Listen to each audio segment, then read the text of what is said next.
Ever wondered how sushi, an iconic dish from Japan, came into existence? Our journey begins not in Japan, but in Southeast Asia. Sushi's earliest incarnation was a method of preserving fish, which was fermented with rice and salt.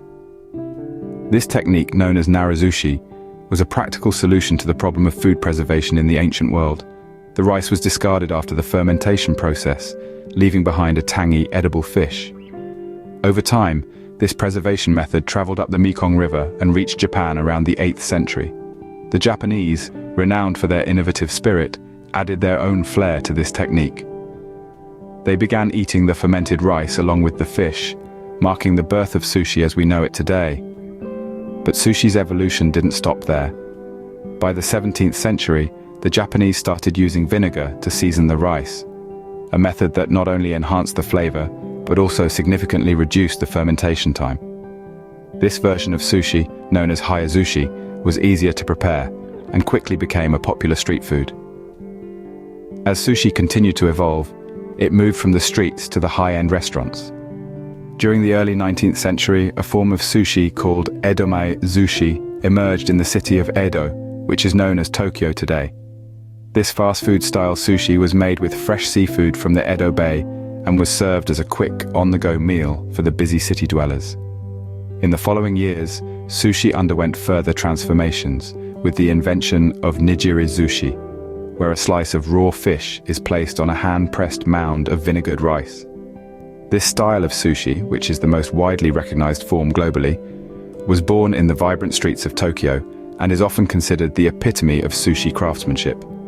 And that's how a simple method of preserving fish evolved into one of the most loved delicacies worldwide.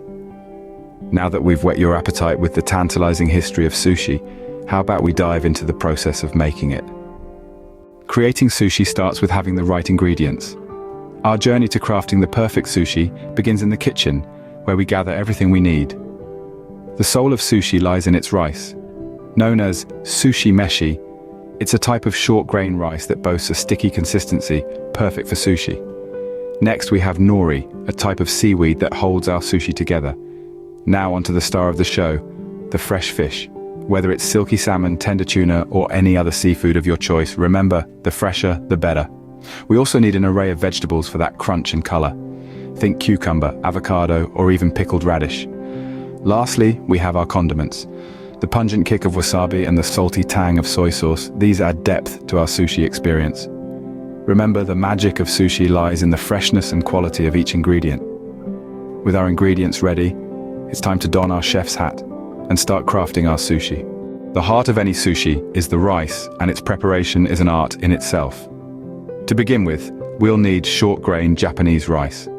The first step is washing the rice until the water runs clear, a process that removes excess starch and ensures the rice isn't overly sticky. Next, we cook the rice. Traditional sushi chefs might use a hangiri, which is a flat-bottomed wooden tub, but a standard rice cooker works just as well. The key is to achieve that perfect balance between firm and soft, never mushy. Once cooked, we let the rice cool and then season it.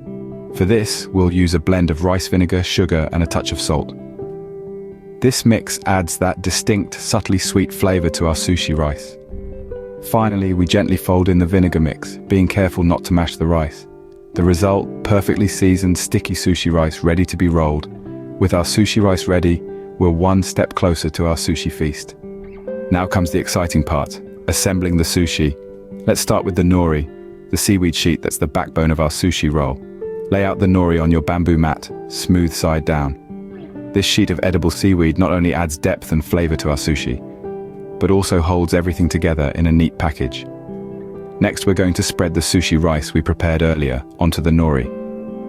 It's important to distribute the rice evenly, leaving a small margin at the top for sealing the roll later. Remember, the rice is the star of the show here.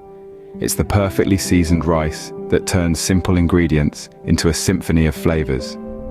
Now, let's arrange the fish and vegetables. Whether you're using fresh slices of tuna, salmon, or even ripe avocado, the key is to place these ingredients in the center of the rice. This positioning ensures an equal distribution of fillings in every bite. Moving on to the rolling part, which might seem a bit tricky at first, but with a little practice, you'll master it in no time.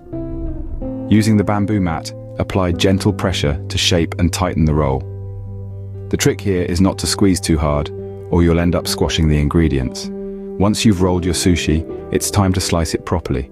Using a sharp, wet knife, cut the roll into bite-sized pieces. Make sure to clean and wet the knife after each cut for smooth, clean slices. As we assemble our sushi, it's interesting to note the different types of sushi that exist. Maki, the rolled sushi we're making right now, is just one style. There's also nigiri, where a slice of raw fish is pressed onto a mound of vinegared rice. And then there's sashimi, which is purely raw fish, served without rice. As you can see, sushi is not just a dish, it's an art form, where each ingredient plays its part to create a masterpiece. And there you have it, beautifully crafted sushi right in your kitchen. Making sushi is only half the fun, the other half is, of course, eating it. But eating sushi isn't just about filling your stomach, it's an experience, a ritual if you will. Let's start with the dipping. You might think it's simple, but there's an art to it. You see, you don't want to drown the sushi in soy sauce. Instead, turn the sushi upside down and dip the fish side into the sauce. This way, you get the right amount of flavor without overpowering the delicate taste of the fish. And what about the wasabi and pickled ginger, those vibrant accompaniments on your sushi platter?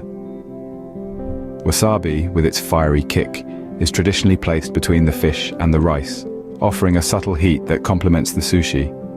But remember, a little goes a long way. As for the pickled ginger, it's not meant to be eaten in the same bite as your sushi. It serves as a palate cleanser, refreshing your taste buds between different types of sushi. Now, on to the eating. The sushi should be eaten in one bite. Yes, it may seem like a lot, but trust me, it's worth it. You'll experience the harmony of flavors and textures all at once. The slightly sweet and tangy rice, the freshness of the fish, the sharpness of the wasabi, and the crunch of the vegetables, if any. It's a symphony in your mouth. And then, there's the order of eating. Start with the lighter, more delicate flavors, like white fish, and gradually move on to richer, fattier fish, like tuna or eel. This progression allows you to appreciate the unique flavor of each type of sushi, without one overshadowing the other.